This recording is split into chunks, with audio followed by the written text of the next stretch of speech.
Hello, everybody. Welcome to the 100-Year Real Estate Investor. We're your host, Jake and Gino, and this is a show dedicated to long-term personal financial engineering. Gino, how's it going? Jake, I'm doing good today, but what happened to Pink? There's no Pink. Is it cold up in Tennessee up there? It's cold. I've been very busy. I've been working like 9 o'clock every night this week. Grandma's in town, and you know what? I just didn't put in the extra effort to change my shirt today, and that's okay because I'm here and we're doing the damn thing. So next time, Gino, you got a little salmon coming your way, buddy. I promise you that. Thanks, bro. That's all I want. A little salmon. Everybody needs a little salmon. Yeah, everybody needs a little bit. Get them omega-3s, baby. So, hey, very, very special guest today. Today's guest is the founder and chief connector of The Collective Genius. He has over 21 years in real estate and finance and has partnered on over 2,600 multifamily doors with Collective Genius members and funded north of 1,500 loans. That's a lot of loans. That's a lot of cash. Collective Genius, cash money, baby. Collective Genius goals are to fundamentally make real estate investment process easier through connection and structure. So without further ado, Jason Medley, welcome to the show. Thanks, guys. I'm excited to be here today. We already had to kind of slow things down because we started talking about long-termism, which is kind of a new term. But clearly I related to it because you guys told me, hey, pump the brakes. So excited to be here. Excited to share with the audience. I'm truly grateful for the opportunity. So hey, the pleasure is all ours. 21 years. Why don't you give us a little bit about your background and how you got started in your journey? Sure. So let me rewind 21 years. I was about 29 years old and had gone through a really tough time from a health perspective, kind of like almost kicked the bucket. And right about that time, I was going through a refinance of my home, and the gentleman comes to my front door to pick up the loan documents because his office was very close to my home. And as he walked up to the porch and I opened the door, I saw that black on black Porsche Carrera Turbo. Oh, I thought it was the feds for a second. All right, we're good. Well, yeah. So, and I was like, "How'd you get that?" And he said, I got it doing this. I said, mortgages? And he said, yeah. I said, well, I'm kind of at a break point here. My corporate job is looking for me to come off of medical disability, and they're going to want me to run. And I'm not there right now. And so I maybe need to find something at my own pace. And he said, well, I could probably get you a spot at our shop. And from there, I left corporate America behind and started as a mortgage broker again about 21 years ago.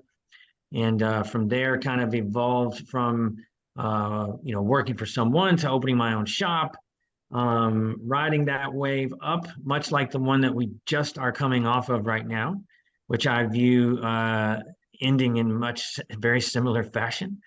But needless to say, that came to the 2008 debacle, and I pretty much lost everything at that time. I lost my business, I lost my marriage, I lost the whole shooting match. But I don't have any regrets over that. One of the most valuable lessons in my life, of which I anticipate we will share many of them today, especially when it comes to the term longism, because that's where that's where I was forced to learn the long game. And from there, I kind of got back on my feet, trying to figure out what I'd do with the skill set that I had as a mortgage broker. Everything's being short sold. So I started negotiating short sales for realtors, right? Like, I'll handle the process. Hated it. I like to make people happy. And when short sales take a year, 15 months, 18 months to negotiate, even if you're doing the best job you can, nobody's happy.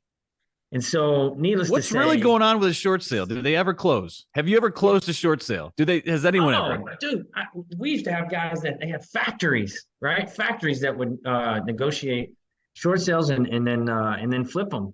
Which leads me to my next kind of getting my legs back under me from that crash. Is I was like, I didn't like that because I like making people happy, and I don't care how you get our way. And when you're involved in a process that takes 12 to 18 months, and you got people and their families involved, and it's not going like they want it to go, it's just like you don't make people happy. So I ended up right about that time, I was like, I see some of these guys flipping short sales. I'm going to try that. Got a few under my belt, and right about the time I was starting to get some momentum, my title company said, Jason, that house that you're buying for $405 today and then selling later today at $495? I said, yes, ma'am. She said, well, I got some some bad news. She's like, you can't do dry funding anymore. You got to bring the money today. So, or no, I'm sorry, it was about 2 days. So she's like, you effectively have 48 hours to round up $405,000. And well, that was a problem because I was coming off getting my blood wiped up off the streets and said, what am I going to do?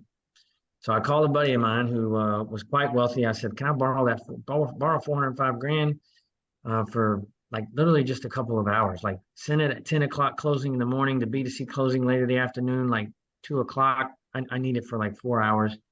He's like, what are you going to give me? I was like, how about 2 points? So that all went down. I closed that deal. I sent him back his money with close to 10 grand. And of course, his first question was, can we do that again? He liked it, huh? It felt good. Yeah, yeah. Well, who doesn't like to make 2 points inside of 24 hours, right? And so, needless to say, that was the beginning of iVisionary Financial, and we grew that business over the course of the next several years to where we were lending anywhere between say 80 to 100 million dollars a year. Crazy thing was only on a $5 million credit facility because that money was in and out in the same day, right? You didn't, and it was That's so short, awesome. so quick. Oh, what a great little business. But and then that led me to where building a following and then having a high caliber group of customers that we were lending that money to, and inviting them to what is today called the Collective Genius. And Wow.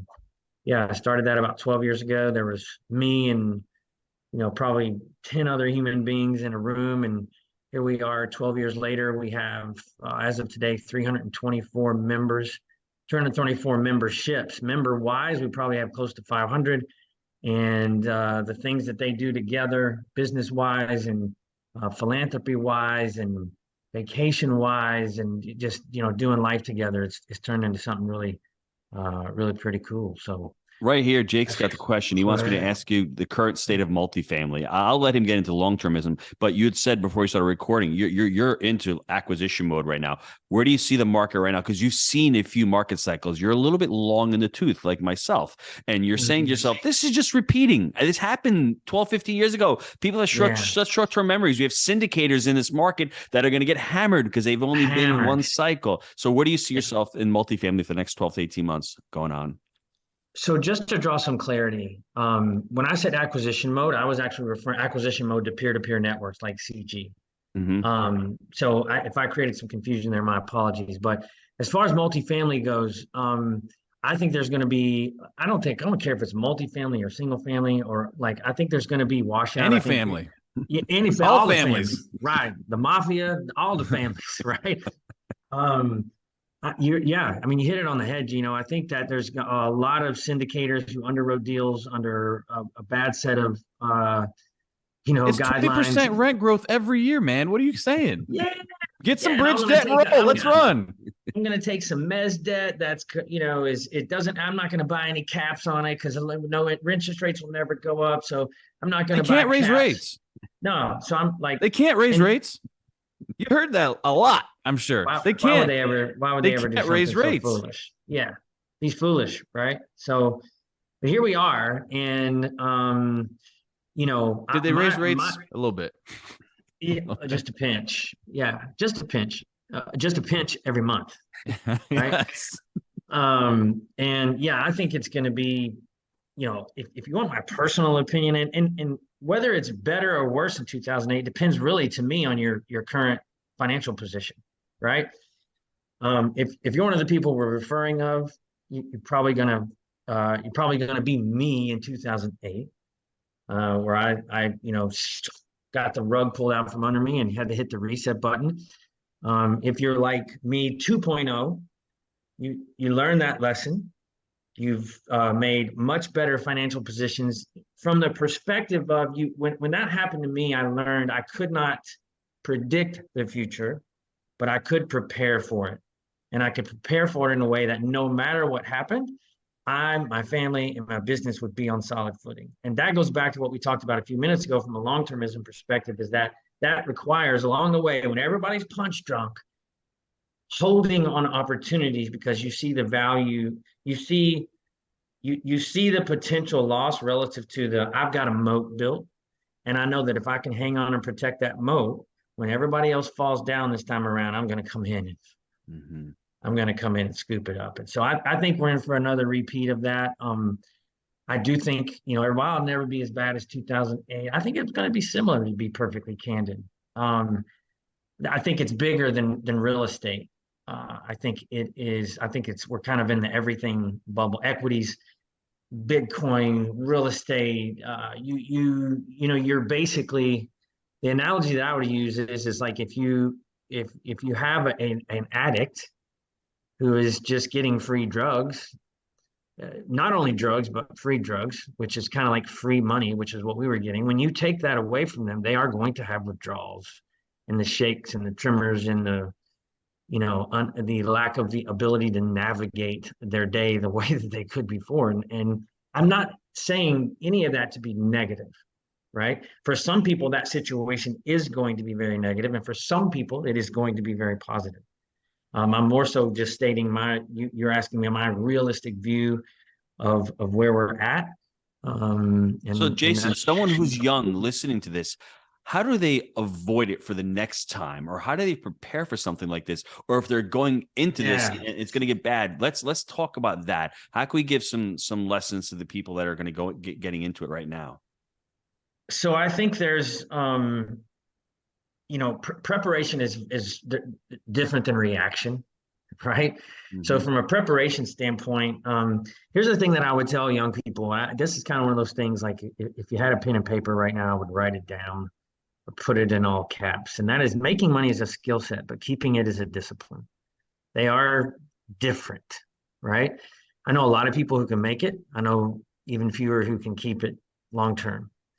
And the way that I have found to keep it and build that moat that I was referencing is when the good times are rolling, which they have been for the last 12 years, you've got to methodically have the disciplines in place that, okay, I've got a business, I've moved past startup, I'm going to survive, it's doing pretty well.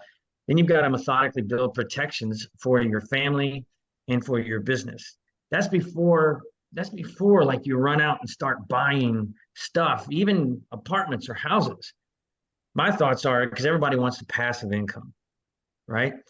But if you want to be able to prepare and make it through challenges like this, when your business is making money or you're making great money at your job, you say, you know what? Each month I'm going to peel off money and put over here for my family. Let me establish a threshold. My family, if they were going to make it for a year and we were having a struggle, how much money would I want to have in the bank? That's my threshold. I'm going to put money in there until I hit that point, right? Mhm. And now when I hit that threshold, I'm going to come over here and I'm going to start putting money away from my business. So where if we hit some hiccups, I can navigate those hiccups from a place of emotional intelligence rather than emotional distress. And then when you hit those two thresholds, now you say, well, wait a minute, I was putting 20 grand away personally and 25 grand away for the business. And now I've hit both those thresholds. What am I going to do with that 45 grand a month? Now you start, that's when you move to creating wealth. That's when you move to saying, you know what?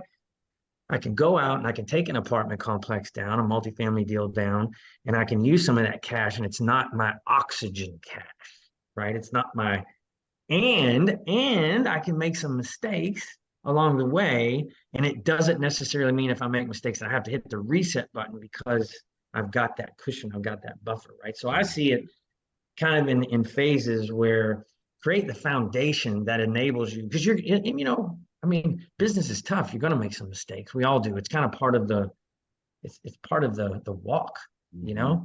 know? So that's my thought process. And two, don't forget the tax bucket.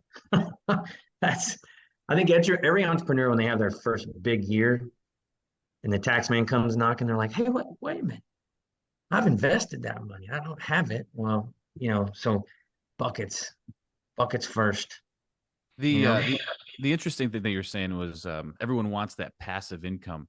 I, I think it's an interesting term, and it's good for marketing, and it pulls people in. But I Mhm. think reliable, systemizable income is really the goal, because we're in multifamily. Okay, if it's passive, we have a property management company where we're Mhm. owner operators. I don't consider anything that we do passive. I consider it a business. And I think that's why we've been very successful in it, is because we are owner operators. We control the entire process. And we don't have this allure that we want passive income. I want to stay in this business for the rest of my life. And I also believe the reason that we've been successful in this is because we're committed to this and only this for the long term. So we continue to hone our craft on simply investing in apartments and getting very good at that over a very long period of time. You want to do, the Charlie Munger thing and Warren Buffett and talk about compound interest, fine. But I think what we're really talking about here is getting very good at something and stacking it over time. So it's interesting though, because I do think that when people get hung up on this passive income idea, they don't enjoy what they're doing. I don't plan to ever retire. And that's me personally. I'm not telling you or anyone else to do that or impose my values or what I believe, to be important on them. Yeah. But I do believe that once you get into something that you're getting really good at and you're finding ways to systemize it, that you may want to just check that thought process, because I don't know that it's all that it's cracked up to be. I think you made two key points, right? Everyone talks about passive. I think the reality, passive is that hey, look, I got enough cash. I'm going to throw them in T-bills. I'm going to right now take a 4.6 annualized return, and 4.6 annualized return on that amount of money, which is guaranteed by the U.S. government. That's passive and one of the few forms of it, right? But in reality, what most people are looking for, I call it CPR: consistent, predictable, and reliable. That doesn't mean that you completely are free from, you just wake up every day and you roll down and you grab your Corona on the beach. And you mentioned one other thing, Jake, is that you said you've made a decision, you put your anchor in the sand, and you are committed and focused on one thing. To me, I've been working with high. We won't even touch storage units. We're not doing mobile homes, I hope everybody who's listening right now takes that, and that's one of those other things you want to write down, because after working with high caliber, hard charging entrepreneurs for 12 years, I can tell you that most of the time when they fall down, it is not a lack of education. It is not a lack of grit. It is not a lack of grind. It is not a lack of education. It is a lack of focus. That is the single biggest reason that talented, driven human beings fall down, because they start, instead of doing one thing with ruthless and relentless excellence, they begin doing 10 things marginally. So what you just said, although it seems incredibly simple, is for those of you guys that are listening, I mean, it's just a massive, simplistic golden nugget. Jason, hold on, Gino, I just want to get this out. Go back 6 months and what we just referenced. Everybody's going out doing bridge debt on multifamily deals that don't scratch, meaning that you can't get them to work without the bridge debt on them, because you're really, stretching your funds thin. You want the rehab credit, whatever the case may be. Bottom line is, you should have been buying a stabilized deal with stabilized debt, not bridge debt. Okay. So those people there that started doing that, they may be saying, well, I'm in multifamily, I can't make the deals work. And we're talking about a 6-month window here. And as an entrepreneur, you want to go, you want to grab, you want to grow and everything, right? So now what happens is you start looking, well, maybe there's some, greener pastures over there. Maybe something's going on over here. When in reality, in the entire time of your life, those 6 months could be your ruin, because you started saying, oh, this isn't going to work. You wouldn't be patient enough to get through that 6-month period of time. So you started forcing on bridge debt or trying to pencil whip a deal. Or you said, maybe I need to go into Bitcoin, and look how that worked out. So this is the kind of, not to be a dick, but like that's the kind of thing that I'm saying, where if you stay focused, you have a reliable thing, basic human need, food, clothing, and apartments. That's why we love the space. Very simple. And I think that the time when you start getting shiny object and looking here and chasing your tails is where people get burned. Here's how it's referred to in a glamorous fashion in the entrepreneurial side. Everyone talks about, I'm a visionary. Right? Sounds really nice when you say that. Here's the reality. Here's the counter to that, right? Unbridled vision is toxic and destructive, right? Vision has to be harnessed. It has to be boxed in. It's a laser that has to be pointed on a goal, an achievable goal, and you march towards that goal and you're like the horse that in the race that's got the blind. Otherwise, you're looking at everything. Your vision is unbridled. It has no boundaries. It has no borders, and it turns into a yeah. You don't really have vision. You break a leg and then you got to shoot the horse. Precisely. Yeah. You're getting morbid there, Jake. I don't want to be shooting anything right now. We're having a nice Dude, conversation. the horse breaks here. his leg. You gotta put it down, man. It's just how it goes. All right. And walk out on the track and they put that big green tin up, and that's if you lose focus, that's you. Jason, you're talking about long-termism and all. The young Jason is the transaction guy. Transactions pay the bills. The older Jason is equity makes you rich. When did you have that shift? And can you give us a couple of examples of sacrificing the short term for the long term in your business? Sure. For me, I think you make that shift when you get to a point. I'm someone, when you talk about passive income, I'm someone that likes to argue that the fastest path to a massive passive income or consistent, predictable, reliable is to create a massive active income, right? Because when you can do that, the passive part begins to, or consistent, predictable, reliable part begins to take care of itself, because there's something that happens in that bridge between the two. And that is that the amount of money that you need to satisfy your needs is so far and above exceeded, right? That then you get to approach life in a different way. You say, gosh, I've got a job making 250, or I've got a business netting 250, and I'm living on 60 grand, and I've got all this additional money left over because I got a decent house, I got a decent car, kids are in decent schools, yada yada. What am I going to do with that? And then it's having the discipline to begin putting that money to work in a form of debt or equity. Because I started out more so on the debt side as a private lender, and it wasn't until probably 4 or 5 years ago that I started getting more onto the equity side. But I think you make that transition when your active income super exceeds your needs on a daily basis, right? That for me is when that bridge happens. And then examples. I mean, you guys are in a similar space. I'm running around with people that have deals everywhere. It's just a crowd we run in.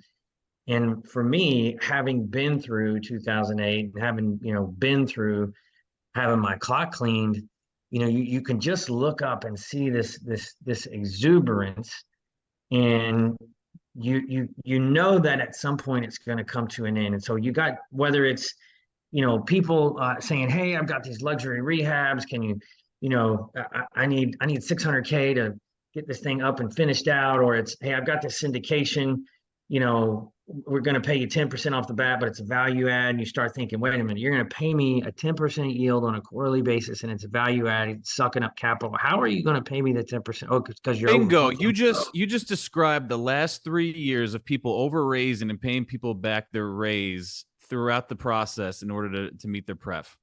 I'm sorry. That was one of my issues for the last few years, is that looking at these different syndicators as they're paying you back day one. Okay. But it's a value add deal. Where's the money coming from? It's borderline Ponzi, because basically you're paying me back the money that I just gave you in the form of return, when that money should be set aside for CapEx. And it just, anyways, sorry. Yeah. So when I'm sorry, Jason, hold on a second. Jake, does that tweak you? You a little tweaked by that? It just, I just don't think it's very, I think people investing in those deals don't know exactly how the money's flowing or working, and they don't realize what's happening. And I don't think it's completely transparent to the investor. Full disclosure, though, it is legal, especially if it's in the private placement memorandum. It's just that the limited partners have to understand. That's why they should join Jake and Gino and learn how to read a private placement memorandum and see return of capital, return on capital, see what that number is and why are they over raising, and ask those questions and become more focused. Like Jason said, if you're getting into multifamily, even if you are generating that limited partner returns, those passive returns, you're still putting money into it. You still need to understand the vehicle that you're investing in. That's why it's important that you learn about these vehicles. And it's not even that these are bad deals. I hate the way it's being presented, and I find it slightly unethical. But yeah, I don't even. Yeah, I mean, I've done some, right? Yeah. I've been involved. I've put money into those. But I think there's part of you that, as you get a little bit more seasoned, you begin to identify what you're looking at relative to where the market's at. right? Mm-hmm. And so those are the types of opportunities that I might have gotten involved in 5 years ago, but then in the last 12 months, you're like, I don't know. And then, maybe you're looking at somebody taking down a B2C or a B or C class portfolio of single family homes. It's 400 doors, and they think it's worth 26 million. They're picking it up at 17, and then they're willing to pay you 20% on the second mortgage. And you're like, man, that really seems almost too good to be true. They're scattered all over, they're scattered all over the state, so you just start like, no, this is, and so those are Trust things your where gut. you're like, hey, oh, wow, dude, 20%, right? But then you say, you know what? I'd rather lose the potential opportunity of making 20% and make sure that my capital and liquidity is preserved. So when this thing comes falling down, I am ready to play. I'm Cash ready is to not do trash. Yes. no, it's not. And that's why we love whole life, because everyone's putting every single dollar at risk. Have a cash management strategy. Put some money set aside. And Jake and I like to call it our baby money soldiers. Every dollar should not be deployed in risk. You should have some in a CapEx account. You should have some for your living expenses, some for your luxuries. A lot of them deployed into buying assets, but you should have some of that money in reserve. 100%. That's what I was talking the buckets earlier, right? Reserves for your family, reserves for your business, reserves for the taxes that are due. You get, and then life gets good when your reserves are chock full, and you're like, because here's what happens: you set up reserves to be responsible, right? But you reach a point where more reserves would mean you're almost irresponsible, right? And everybody's got a different break or different threshold on where that's at. But yeah, building those buckets, those reserves, to me, that's where that permits you the long-term success rather than just short-term success. Right? Because short-term success, you can just kind of be in the way. A lot of people have just been in the way of momentum. They're not really good business owners. They're not really running a tight ship. And the reality of it is that if you are being financially disciplined, even if you were in the way of momentum, but you were financially disciplined, you can make, hey, I figured out what my mistakes were. I had some reserves. I'll learn my lesson, and I'll live another day. Love that. How did values shape the formation of your company? Values are everything. CG, obviously we have quarterly meetings, and I will tell you that every meeting, I don't care if you've been with me for 2 meetings or 20 meetings, when you come into the Collective Genius, when we open up and kick off that event, when we kick off that mastermind, our core values will be displayed, explained, and it is made very clear. Now, there is no sense of perfection here, right? Even like a perfect example, one of our core values is integrity. I'm close, but I don't operate. I make mistakes. I don't operate 100% integrity. We're human.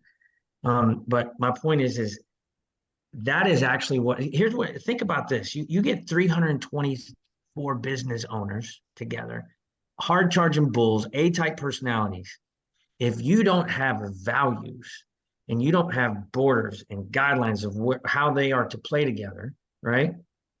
Instead of bulls all walking in the same direction, nobody locking horns, you end up with people locking horns. And so having a set of core values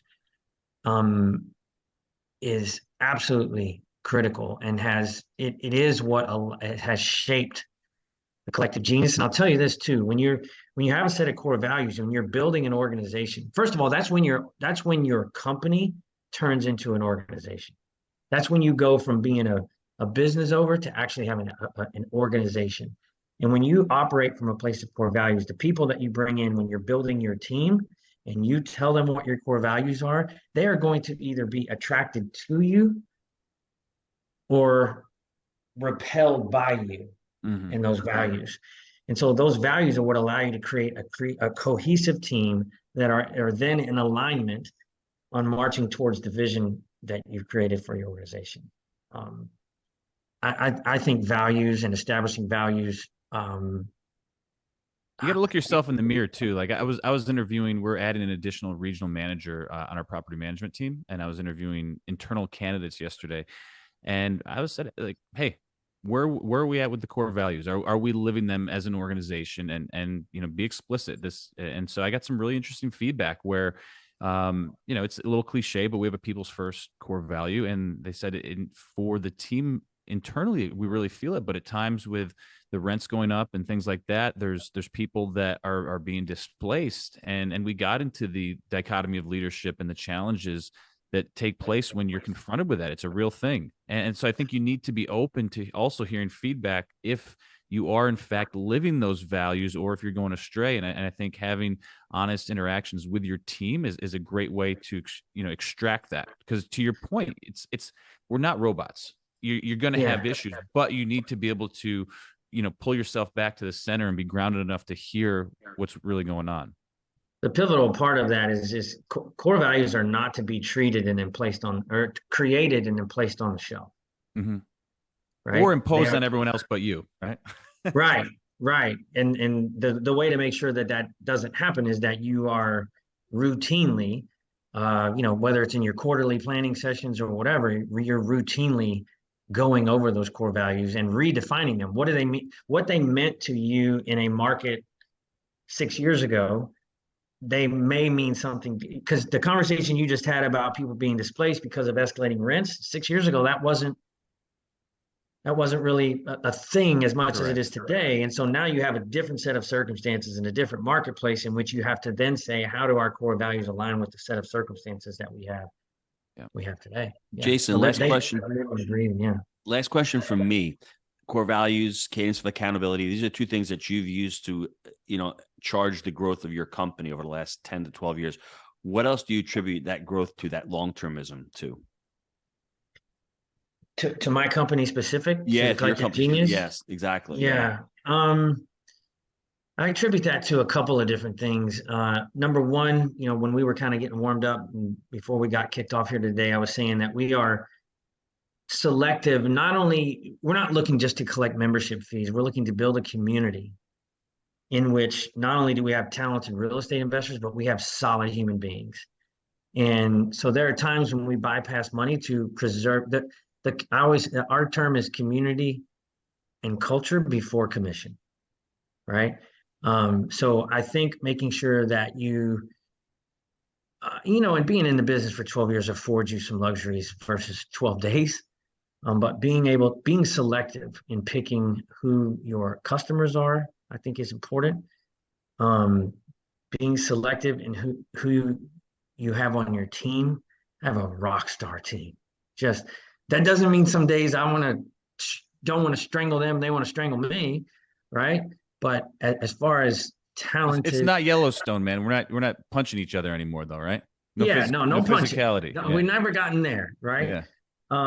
It doesn't mean that we it's all kumbaya, but we have a group of highly talented, gifted, solid human beings. They're good mothers, they're good fathers, they're good leaders, they're well-rounded individuals. And I think those are two key things that have made a big success. And the other one is go giving is one of our core values. And I think as entrepreneurs, we get up every day and we're going to go take over the world and all that stuff. And we can get so consumed with advancement that I think we can lose sight of we have to ground ourselves sometimes. And I think one of the other big things that has made CG successful is we bring that to the equation. It's not just come to CG and we're going to teach you or help you scale and make $1 bazillion. It's no, we're going to test you as our customers are.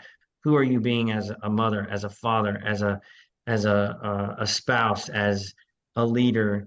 And then we even ground them further in saying, hey, with blessing comes responsibility. Okay, great. You made $2 million last year. Did you help anybody with it?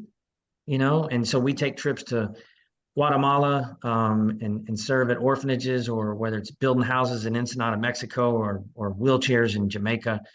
We raise capital from our members. And then we deploy that capital to charities that our members function within. And then we actually fly down to wherever they're at and put the manpower in. So I think those bonding experiences above and beyond just the simple financial perspective is what really keeps the community tight, you know? There was a skyscraper story I think we're missing. Is that Yeah. right? You want to hit that for Yeah. us? Yeah. This is, yeah. If, again, this comes from a 50-year-old who's already had their clock cleaned once, right? So I'm going to give you both sides of the story in full progression. So if you're trying to understand that, you know, being an entrepreneur, you have to battle safety. It's a long-term game is a tug of war between safety and aggression. And I'm going to give you a story that illustrates that. So you walk down, you go downtown wherever you live at, and you see two skyscrapers being built, right? And you look at that particular moment in time, and one is 10 stories high, and the next one is 30 stories high. And you come to find out that they got started at kind of the same time, and you're like, wow, this guy over here with the 30 stories, this construction crew, whatever, he's kicking my man's butt over here with only 10 stories. And then you come back a few months later and you're like, wow, this guy was at 10 stories and now he's at 20, but this other gentleman is now at 60. The gap is widening, and wow, what's going on there? He's whipping his butt. Then you come back a few months later and you say, wow, that guy who was at 20, now he's at 40, but this other gentleman's at 100. He is clearly getting dominated as far as, you know, who's more successful and who's moving faster. And then a storm hits, and you go back after the storm has passed and you visit those sites. And when you show up, the skyscraper that had been 100 stories tall is now laying in rubble. And the one that was at 40 is still at 40. It stood through the storm. And as you start asking some questions to both of the gentlemen who were building those, comes to find out the gentleman who had the 40s that stood through the storm, that looked like he was being demolished as from a success perspective relative to the one next door at 100.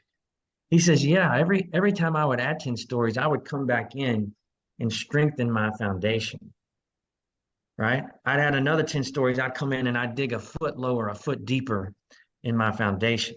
I'd add some extra rebar. So every 10 stories, I would come back in and strengthen the foundation. Now, here's the rub. Not only did he withstand the storm, while the other gentleman went back to the drawing board, created a new set of plans, went through the process of getting them approved, raised the capital, and hired a construction crew, and got ready to put his first stick back in the ground and starting over. My man over here was up to from 40 to 100. Right? So long-term means don't pay attention to external circumstances or get too involved in the comparison trap. Because as long as you're building a successful foundation, those who often look like they are out in front of you are soon enough going to end up behind you.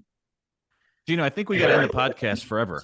I think we end it with that story, and that wraps up the point we're trying to get across with this show. I think we may be done. We may never do another one again. I think that's it. Dude, you nailed it. I mean, this is everything because, and when you said the comparison trap, so many people, especially young folks, get hung up on what they see online, and so-and-so just did this, and they built this amazing company, and then they did this, and Jeff Bezos just did this, and what the hell's wrong with me? And that comparison trap is so vile, and it can torture people internally. So, man, fantastic story. I love that. You nailed it. That is awesome, man. Yeah, and by and large, that foundation that was you when you come back and you build a little deeper, that goes back to those buckets. Your buckets, honestly. the reserves. Man. Hey, I was making $250 in the business, and now I'm making $500,000. And I'm filling those buckets, and now I'm up to $1 million. I'm filling those buckets, but you're constantly building that foundation. And then when you get to a point, maybe when you're at 40 stories, where you're like, man, I can take this thing to 100, and my foundation is so strong, I don't need to add to those buckets anymore, right? Because keeping a reasonable LTV. right? Yeah, yeah, reasonable LTV. Yeah, so it's just a great story to help you understand the long-term game, That's right? beautiful. And if you want to watch social media and be inspired by other people, that's great, right? There's a healthy component of it, but don't let the toxic side of it come in to impact you to where where your identity is defined by What someone else is doing. Yeah. what someone else is doing, Yeah. right? Yeah, yeah. Here's the reality of it too. A lot of times people with shiny externals, I know a lot of people who don't have shiny stuff and got a lot of money. And there's plenty of people with shiny stuff that Because have a they lot drink of money. Coors Light, like Coors, it's myself. actually called Coors. Coors. Ooh, I just learned Coors a new Light. one. Yeah, hey, I'm from Kentucky, so don't let me break out some twang. Dude, that's my jam right there. Jake, Gino, what you got? You before got we some end the Coors podcast Light over there, forever, buddy? no, You no, got some Coors? before we end the Some podcast forever, Coors. let me at least get a minute here to recap the entire podcast. So we have a 29-year-old Jason Medley, little sick, not doing so great. Door opens. He sees a nice Porsche 911 Turbo there going, "Hey, mister, what do you do for a living?" He goes, "I do some mortgages." "How do I get me some of my mortgages?" So Jason jumps on the mortgage train. Everything's going rocking and rolling until he gets to 2008. 2008 comes crashing down. He doesn't have the bucket system. He learns lifelong lessons. Probably doesn't want to, would like to have a do-over in his life, but at the same time, no, there are no do-overs. But he's got some amazing learning lessons from that. And starting Collective Genius 12 years ago, and bringing it to over 500 members right now, that long-termism that he's displayed, making money is a skill set. Keeping it is a discipline. That's a huge golden nugget, everybody. And consistent, predictable, reliable. Everyone put that in your pipe and smoke it, because that's really, really CPR. important. And I think the last thing, everybody, is what we're trying to create at Jake and Gino as well. Community and culture before commissions. I mean, the three pillars of real estate for Jake and Gino are buy right, manage right, finance right. The fourth pillar is going to be marriage right, or partner right, whatever that looks like, because it's really about the culture. And for us, it's about family values. So, I mean, in this podcast, we've hit a lot of different avenues, a lot of different veins, but I think you can see Jason's life starting from a 29-year-old working as a W-2, getting out of that, and the progression through a really tough market cycle. We're going to see that again. He didn't weather the first one, but at least he learned. He had the ability to learn and to say and reflect upon his losses.